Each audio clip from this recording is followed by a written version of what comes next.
ভাঙড়ের জমি শক্ত করতে নজর তৃণমূল কংগ্রেসের। হাই মাদ্রাসার পরিচালন সমিতির ভোটে নমিনেশন, আর সেই নমিনেশন ফাইলে প্রার্থীদের সঙ্গে দেখা গেল শওকত মোল্লাকে। নমিনেশনে দেখা নেই বিরোধীদের। প্রসেনজিৎ আমাদের প্রতিনিধির সঙ্গে আছেন। প্রসেনজিৎ, শওকত মোল্লা কি বলছেন? একটা হাই মাদ্রাসার পরিচালন সমিতির প্রার্থীরা সেখানে নমিনেশন ফাইল করতে গিয়ে তিনি কেন যাচ্ছেন? এতটাই গুরুত্ব দেওয়া হচ্ছে এই ভোটটাকে?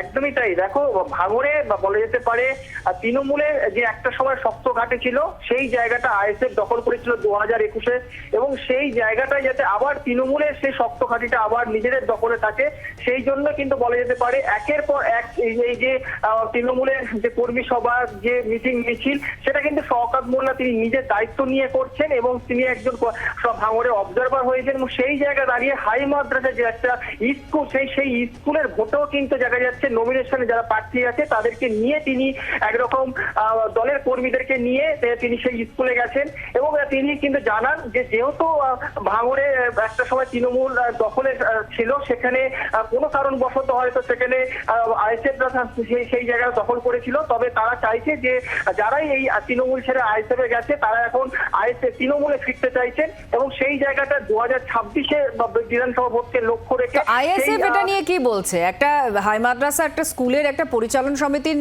নমিনেশন ফাইলিং করতে যাচ্ছেন শওকত মোল্লা প্রার্থীদের সঙ্গে, সেখানে আইএসএফ এর কোনো প্রতিক্রিয়া আছে?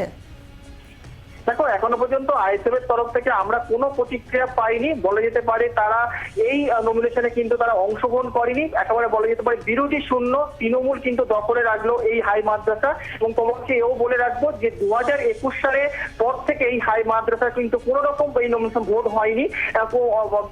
এর আগেও কিন্তু অনেকবার আমরা অশান্তি দেখেছি এই মাদ্রাসাকে কেন্দ্র করে, এবং এবারে যে 2024-এ বলা যেতে পারে তৃণমূলে একরকম দখলে রেখেছে, এবং সেখানে শওকত মোল্লা নিজের দায়িত্ব নিয়ে যে দলের প্রার্থীদেরকে নিয়ে কিন্তু এই স্কুলে নমিনেশন করেছেন, এবং তার একটাই দাবি যে 2026-এ তার লক্ষ্য যে বিধানসভা ভোটে যেন তৃণমূলই সেই দখল করে, এবং সেই জায়গা দাঁড়িয়ে তৃণমূলের দলটা শক্তিশালী করার জন্য। এই পরিচালন সমিতিতে বিরোধী শূন্যই রইল, তৃণমূল কংগ্রেসের দখলে রইল, তাই তো?